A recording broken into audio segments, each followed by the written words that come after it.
गणनायकाय गणदैवताय गणाध्यक्षाय धीमहि गुणशरीराय गुणमण्डिताय गुणेशानाय धीमहि गुणातीताय गुणाधीशाय गुणप्रविष्टाय धीमहि एकदन्ताय वक्रतुण्डाय गौरीतनयाय धीमहि गजेशानाय भालचन्द्राय श्रीगणेशाय धीमहि एकदन्ताय वक्रतुण्डाय गौरीतनयाय धीमहि गजेशानाय भालचन्द्राय श्रीगणेशाय धीमहि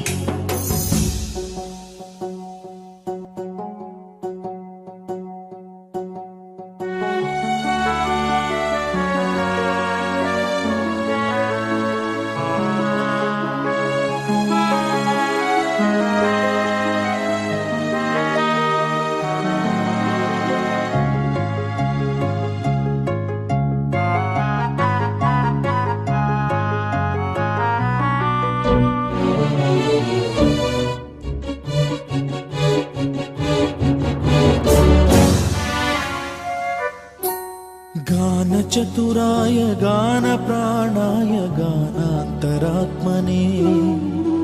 गानोत्सुकाय गानमत्ताय गानोत्सुकमनसे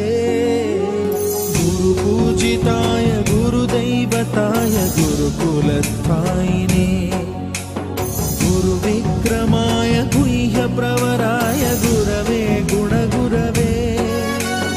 गुरुदैत्यकलक्षेत्रे गुरुधर्मसदाराध्याय गुरुपुत्र परित्रात्रे गुरुपाखण्डखण्डकाय गीतसाराय गीततत्त्वाय गीतगोत्राय धीमहि गूढगुल्फाय गन्धमत्ताय गोजयप्रदाय धीमहि गुणातीताय गुणाधीशाय गुणप्रविष्टाय धीमहि एकदन्ताय वक्रतुण्डाय गौरीतनयाय धीमहि गजेशानाय भालचन्द्राय श्रीगणेशाय धीमहि एकदन्ताय वक्रतुण्डाय गौरीतनयाय धीमहि गजेशानाय भालचन्द्राय श्रीगणेशाय धीमहि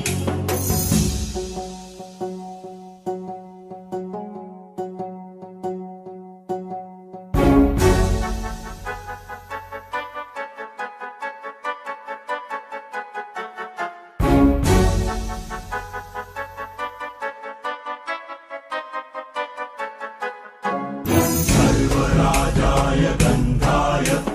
सर्वगानश्रवणप्रणयिने गाढानुरागाय ग्रन्थाय गीताय ग्रन्थार्थतत्त्वविदे गुणवते गणपतये ग्रन्थगीताय ग्रन्थगेयाय ग्रन्थान्तरात्मने गीतलीनाय गीताश्रयाय गीतवाद्यपटवे गेयचरिताय गायकवराय गन्धर्वप्रियकृते